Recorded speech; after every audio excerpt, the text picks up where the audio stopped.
Hey, so the only video I could find online of someone getting into this pre-fuse box didn't actually show how to open up the back of it to access the fuses. So I'm going to show you at least what the back of the fuse box looks like and where the snaps are. So there used to be 8 snaps. I fucked up the 2 top ones and one of the bottom ones, which I think it's impossible to get this bitch off with without breaking at least one. But this should go back on pretty easily. So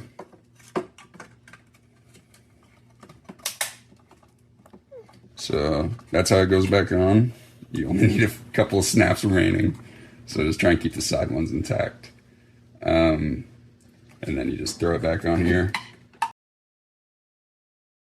It's okay if the voltage rating is higher on the new fuse. So this one is a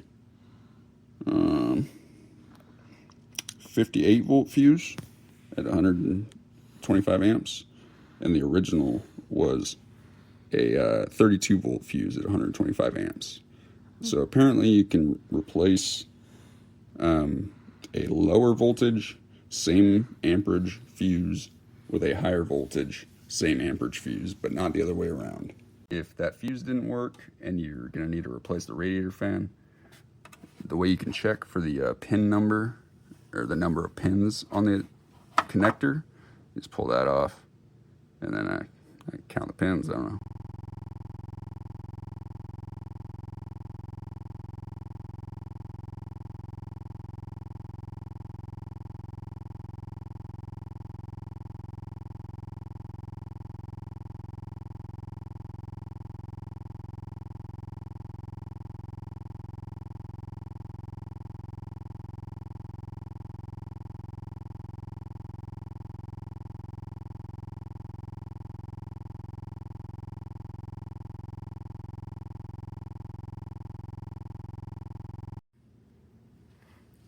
Here's the old radiator fan.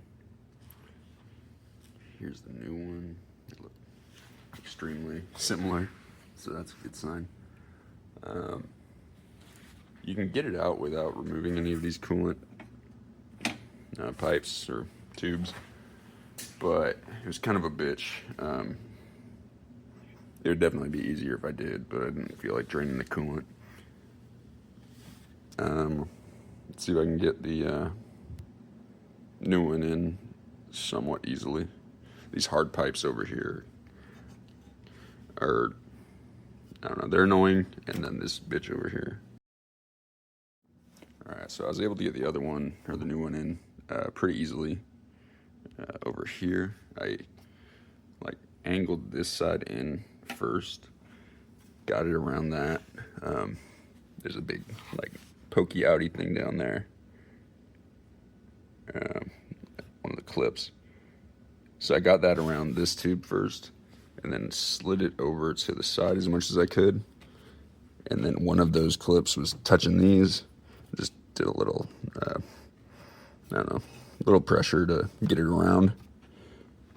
And then I think I did that one more time, and now everything looks like it's in place. I think these snaps right here are not in all the way, so I'll try and do that. But other than that, I think it's pretty easy. Hopefully this bitch works. After 6 hours of work, $300 in parts, I've replaced the 125 amp fuse in the pre-fuse box for the fan. I've replaced the fan and the fan controller. I replaced this relay, but in the end, none of that worked. So I went back to the basics, checked fuse number 51 here, and it was fucked. So I replaced it with a 10 amp fuse. It's supposed to be 7.5, but fuck it. And the fan works again. Hope there was some useful knowledge in this video, but goddamn, that was a lot of effort for an easy fix. So remember to check the easy stuff first.